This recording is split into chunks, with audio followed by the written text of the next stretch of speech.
Shri Ram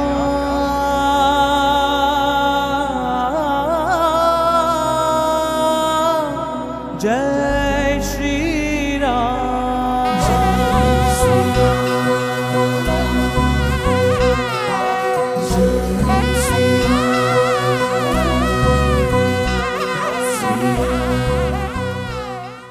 அனைவரும் நன்னா இருக்கணும்னு பகவானுக்கு ஒரு ஆசை உண்டு. அதனால எல்லா நன்மைகளையும் செய்து கொண்டே இருப்பார். சீதை ராமன் எங்க இருக்கான்னு தெரியாமல் இருந்தாள். ராமன் சீதை எங்க இருக்கான்னு தெரியாமல் இருந்தார். ஹனுமான் தானே சேர்த்து வைத்தாள். பகவானையும் ஜீவனையும் சேர்த்து வைப்பவர் ஆச்சாரியன். அப்ப ஹனுமானையே ஆச்சாரியன்னு சொல்லலாமோ இல்லையோ? இப்படி ஒரு ஜீவாத்மாவினுடைய படிகளைத்தான் ஹனுமான் ஒவ்வொரு படியாக ஏறி காட்டினார். கடைசி படி ராமனுடைய திருவடிகளை தலையாலே சூடிக்கொள்வது. அந்த காலத்தில் யாரோ 4 பேரோடு சேர்ந்து இருக்கும்போது பிராட்டினுடைய அனுகிரகத்தாலே அத்வேஷம், பகவான் கிட்ட இதுவரைக்கும் இருந்த வெறுப்பு இன்று விலகி விடுகிறது.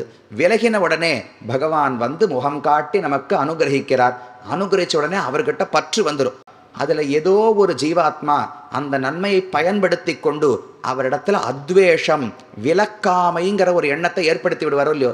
வந்த உடனே பகவான் வந்து தன் காட்சியை கொடுத்து ஆசையை ஏற்படுத்தி விடுவார். ஆபிமுக்கியம்னு பெயர். அதற்கு மேல சாது சமாகமம், 4 பக்தர்களோடு சேர்க்கையை ஏற்படுத்தி வைப்பார். அதற்கு மேல் ஆச்சாரியனோடு சம்பந்தத்தை ஏற்படுத்துவார். அதற்கு மேல் பிராட்டியை புருஷகாரமாக பற்ற வைப்பார். அதற்கு மேல் தன்னுடைய கைங்கரியத்தை கொடுத்து மோட்சத்தையே வழங்கி விடுவார். இப்படி ஒரு ஜீவாத்மாவினுடைய படிகளைத்தான் ஹனுமான் ஒவ்வொரு படியாக ஏறி காட்டினார். கடைசி படி ராமனுடைய திருவடிகளை தலையாலே சூடிக்கொள்வது. இப்படி ஒரு ஜீவாத்மாவை போல இருந்த ஹனுமான் இப்ப எல்லாம் பார்த்தது நம்மை போலன்னு. இப்படியே மாத்தியும் பார்க்கலாம். ஹனுமார் தான் ஆச்சாரியன் என்றும் சொல்வது உண்டு. சீதை ராமன் எங்க இருக்கான்னு தெரியாமல் இருந்தாள். ராமன் சீதை எங்க இருக்கான்னு தெரியாமல் இருந்தார். ஹனுமான் தானே சேர்த்து வைத்தார். அப்ப ஆச்சாரியன் அம்பொன் அரங்கற்கும் ஆவிக்கும் அந்தரங்க சம்பந்தம் காட்டி ஆபிமுக்கியம்னு பெயர். முதல்ல ஈஸ்வரஸ்ய சௌஹார்தம், அனைவரும் நன்னா இருக்கணும்னு பகவானுக்கு ஒரு ஆசை உண்டு. அதனால எல்லா நன்மைகளையும் செய்து கொண்டே இருப்பார். பகவானையும் ஜீவனையும் சேர்த்து வைப்பவர் ஆச்சாரியன். அப்ப ஹனுமானையே ஆச்சாரியன்னு சொல்லலாமோ இல்லையோ? பிராட்டியும் பகவானையும் சேர்த்து வைத்தவர். அப்படி அடிசூடக்கூடிய திருவடியான ஹனுமார் ராமபக்தியோடு என்றும் இன்றும் இருந்து கொண்டு ராமாயணத்தை கேட்டு இன்புறுகிறார். ராமோ ராமோ ராமயிதி பிரஜானாம் அபவன் கதாகா. ராமன் ஒரு இடத்துல இருக்கார்னால் அவரை தவிர மக்கள் யாரையும் எதையும் பேசக்கூடாது என்று அவர் ஆசைப்படுவார். பகவான் வந்து அர்ச்சாமூர்த்தியா இல்லாட்டால் இதெல்லாம் ரொம்ப அழகா சேவிச்சு கேட்டுட்டு போயிடலாம்.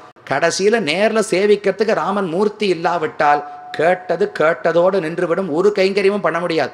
அப்ப கோவில்களிலே வந்து தானும் வீற்றிருந்து சீதாராமர்கள் இன்றும் என்றும் நமக்கு அருள் பாலித்து கொண்டு இருக்க வேண்டும். ஹனுமான் அவர்களுக்கு ரக்ஷையாக எப்போதும் இருக்க வேண்டும் என்றும் பிரார்த்தித்துக் கொள்ளுகிறேன். மேலும் இது போன்ற சிறப்பான நிகழ்ச்சிகளை காண இப்போவே லைக் பண்ணுங்க, ஷேர் பண்ணுங்க, மறக்காம சப்ஸ்கிரைப் பண்ணுங்க.